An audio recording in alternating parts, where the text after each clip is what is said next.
اگر آپ جاننا چاہتے ہیں کہ ٹرو لو کیا ہے، اور یہ شادی کے بعد آتا ہے، شادی سے پہلے پتہ ہی نہیں لگ سکتا۔ آپ ایک بندے کے ساتھ رہیں گے ساری عمر، اور آپ کبھی کسی سے چیٹنگ نہیں کریں گے نان محرم سے، کبھی آپ سلپ نہیں ہوں گے، کبھی آپ گرل فرینڈز نہیں بنائیں گے۔ یہ کمٹمنٹ کیا دکھانے کے لیے آپ تیار ہیں؟ میں میل سے بات کر رہا ہوں، مین سے بات کر رہا ہوں، ایک پر اکتفا کرنے کے لیے آپ تیار ہیں؟ اسلام میں ویسے تو 4 شادیوں کی اجازت ہے، لیکن ہماری سوسائٹی میں چلیں شادی ہوتی ہے تو ایک ہی ہے، لیٹس سپوز۔ تو کیا آپ یہ کرنے کے لیے تیار ہیں؟ کیا آپ کمیٹڈ ہونے کے لیے تیار ہیں؟ کیا آپ کمپینین شپ دکھانے کے لیے تیار ہیں؟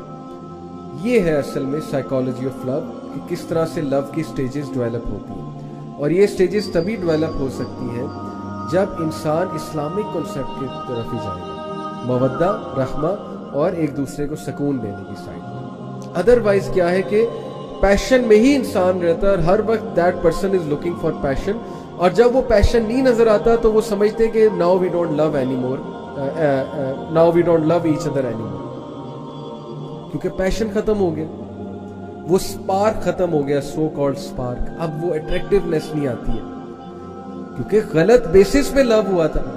جب بیسس ہی غلط تھی تو پیشن نے تو ختم ہونا تھا، انٹیمیسی نے تو ختم ہونا تھا، بیسس ہی غلط ہے۔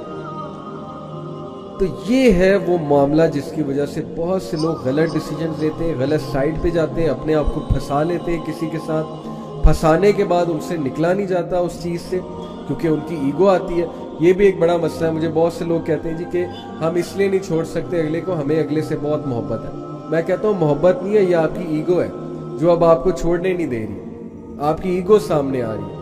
آپ کی ایگو آپ کو اندر سے کہہ رہی ہے کہ یہ بندہ تیرے ساتھ اتنا عرصہ رہا، تو نے اتنا کچھ کیا اس کے ساتھ، اب تو اسے چھوڑ دے گا تو میرا کیا بنے گا، انا کا کیا بنے گا، ایگو کا کیا بنے گا۔ تو یہ محبت نہیں ہے، یہ ایگو ہے اصل میں، کہ آپ سے اگلا بندہ جو ہے چھوڑا نہیں جا رہا، حالانکہ آپ کو سمجھ آ گئی کہ یہ بندہ یا بندی میرے لیے ٹھیک نہیں ہے۔ Over the years you have understood. اپنا دماغ بھی ہم نے جو ہے وہ خراب کیا اس کے پیچھے، اپنی انرجیز بھی ضائع کی، اور اس کے بعد نتیجہ وہی نکالا کہ نہیں یہ میرے لیے ٹھیک نہیں ہے، تو کیا فائدہ ہو۔